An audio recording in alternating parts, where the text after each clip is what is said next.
اعوذ باللہ من الشیطان الرجیم بسم اللہ الرحمن الرحیم یسألونک عن الانفال قل الانفال للہ والرسول فاتقوا اللہ واصلحوا ذات بینکم واطیعوا اللہ ورسولہ ان کنتم مؤمنین صدق اللہ العظیم۔ یہ سورۃ الانفال ہے، یہ مدینہ میں نازل ہوئی ہے اور یہ جنگ بدر کے بعد نازل ہوئی ہے۔ اللہ رب الجلال نے اس میں مال غنیمت کے بارے میں بیان فرمایا ہے۔ مال غنیمت وہ ہے کہ جو دشمن سے حاصل کی جائے، اس کی مختلف قسمیں ہیں۔ ایک قسم یہ ہے کہ دشمن سے لڑائی ہو، جہاد ہو اور دشمن چھوڑے یا اس سے چھینا جائے، اس کو کہتے ہیں مال غنیمت۔ اور دوسرا فے وہ ہے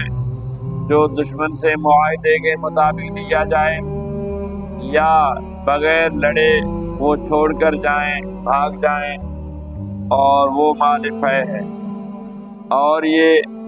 نفل یا انفال اس کو کہتے ہیں کہ ان دونوں کو نفل اور انفال بھی کہتے ہیں۔ جنگ بدر اسلام اور کفر کی پہلی جنگ تھی۔ اس سے پہلے مسلمان اور کافر جب لڑتے تھے، کافر کا مال ملتا تھا تو مسلمانوں کو اس کا استعمال کرنا جائز نہیں ہوتا تھا، وہ جمع کرتے تھے۔ اگر وہ جہاد قبول ہوتا تو آسمان سے آگ آ جاتی، اس مال کو جلا کر راکھ کر دیتی، تو معلوم ہوتا ہے کہ بھئی یہ جہاد قبول ہو گیا ہے، اس میں مسلمان حق پر ہے۔ اور اگر آسمان سے آگ نہ آتی،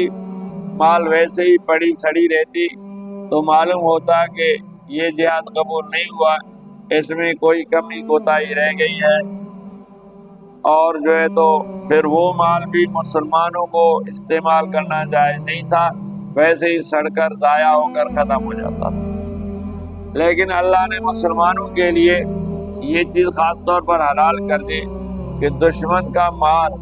کافروں کا مال جہاد کے وقت ویسے نہیں کوئی گھر بیٹھا ہوا ہے تو ان کا مال چھین لے،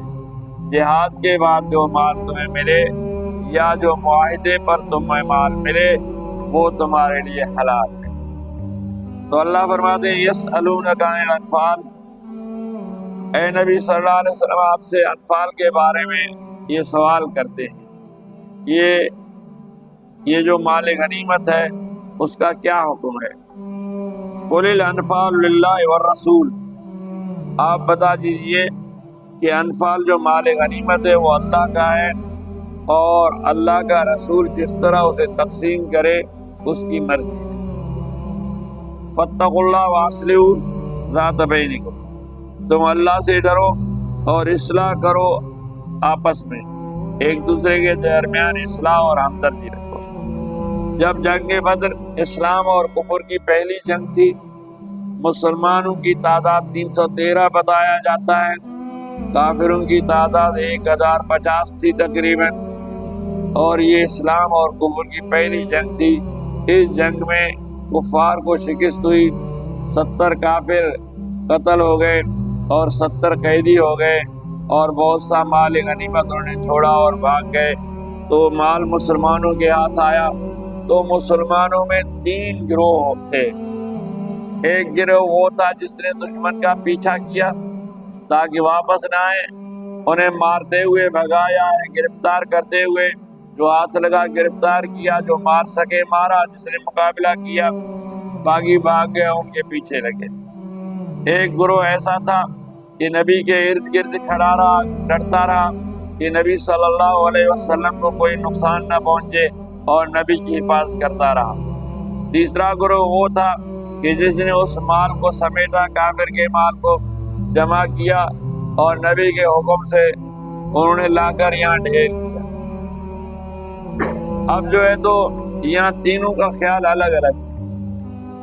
جنہوں نے مال جمع کیا، مال غنیمت، انہوں نے کہا یہ ہم نے جمع کیا، یہ ہمارا حق ہے،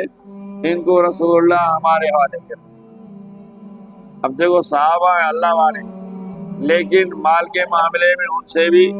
غلطی ہو گئی ہے، اور جو دشمن کا جنہوں نے پیچھا کیا وہ کہ اصل حقدار تو ہم ہیں، جو ہم نے دشمن سے لڑائی کی اور ان کا پیچھا کیا، انہیں دھکیلا، ورنہ واپس آ کر تم پر حملہ کر سکتے تھے، دوبارہ لڑ سکتے تھے، تو اسی لیے ہم بھی حقدار ہیں، ہمیں بھی حصہ دیا جائے۔ تیسرا گور جن کا ہم نے نبی کی حفاظت کی، نبی کے ساتھ ساتھ رہے، اور جو دشمن آتا تھا اس کو بھگاتے تھے، نبی کے پاس پہنچنے نہیں دیتے تھے، ہمارا بھی حصہ ہے، ہمیں ملے۔ حضرت سعد بن ابی وقاص نبی صلی اللہ علیہ وسلم کے پیارے صحابی ہیں، وہ اور اس کے بھائی اس جہاد میں شامل تھے، اور کافروں نے اس کے بھائی عمیر کو شہید کر دیا، تو سعد بن وقاص نے ان قاتلوں میں سے ایک قاتل کو قتل کر دیا، اس کی تلوار قیمتی وہ ہاتھ میں لے کر وہ آ گیا، یا رسول اللہ انہوں نے میرے بھائی کو قتل کیا،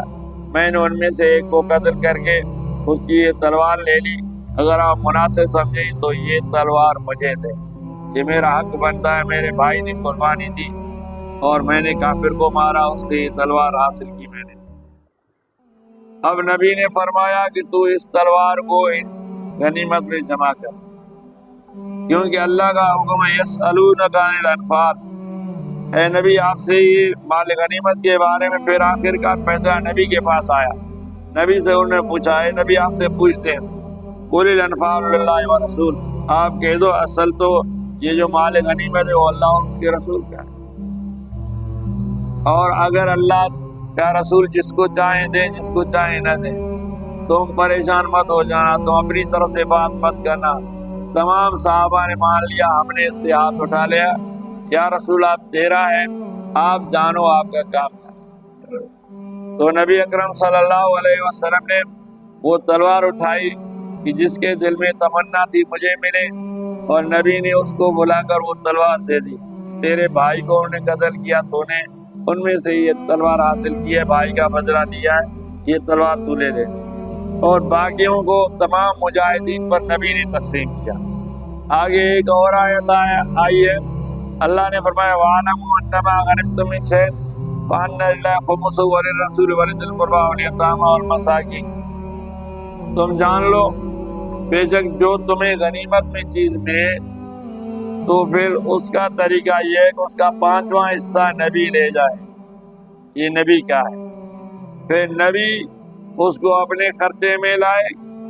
جو غریب غربا ہیں، یتیم ہیں، مسافر ہیں، ضرورت مند ہیں، ان کا خرچ کرے، باقی جو 4 حصے ہیں یعنی 80%، 100 میں سے 20% نبی لے جائے، 5واں حصہ 80% وہ تم پر تقسیم کیا جائے گا۔ تو پھر بعد میں یہ حکم آیا، اور ابتدا میں سارا اللہ اور اس کے رسول کا تھا، اور بعد میں جو ہے تو مجاہدین کے لیے 80% ہو گیا، یہ مال غنیمت ان کے لیے حلال تھا۔ تو اللہ فرماتے ہیں فاتقوا اللہ واصلحوا، ڈرو اللہ سے اور اصلاح کرو، ہمدردی کرو ایک دوسرے سے، ذات بینکم، واطیعوا اللہ ورسولہ، اللہ کا حکم مانو اور اس کے رسول کا مانو، ان کنتم مومنین، اگر تم مومن ہو۔ اب دیکھو اللہ نے رسول اللہ کا حصہ مقرر کیا، غریب غربا کا، یتیموں کا، تو اسی لیے نبی 5واں حصے کو لے کر بیت المال ایک الگ کمرہ تھا وہاں جمع کرتے، اور اپنی ضرورت کے مطابق بھی نکالتے، اور مسافروں کو، غریب غربا کو بھی دے دیتے۔ تو اسی طرح جو ہے تو باقی جو 4 حصے ہوتے تھے وہ اسی وقت مجاہدین میں تقسیم ہوتے تھے۔ اب بہت سے لوگ کہتے ہیں کہ بھئی جو دین کا کام کرتے ہیں وہ دنیاوی کام نہ کریں، ان کو ضرورت نہیں ہے، لیکن نہیں، جب اللہ نے رسول کا حصہ مقرر کیا ہے تو جو دین کا کام کرتے ہیں ان کا بھی حصہ مقرر ہونا چاہیے۔ پہلے نبی تجارت کرتے تھے، بکریاں پالتے تھے، لیکن جب نبوت کی ذمہ داری آئی اور دنیاوی ذمہ داریاں آئیں تو پھر نبی نے یہ کام نہ کر سکے، تو پھر اللہ نے نبی کے لیے یہ چیز مقرر کی، اور صحابہ کے تحفے وغیرہ آتے تھے اور یہ مال غنیمت آتی تھی، اس سے جو ہے تو نبی صلی اللہ علیہ وسلم کا گزارا ہو جاتا۔ اگر کبھی موقع ملتا تو اپنی ملکیت میں سے نبی یعنی وقت ملتا تو تجارت بھی کرتے تھے۔ تو اللہ تعالیٰ ہمیں نبی کے نقش قدم پر چلنے کی توفیق عطا فرمائے۔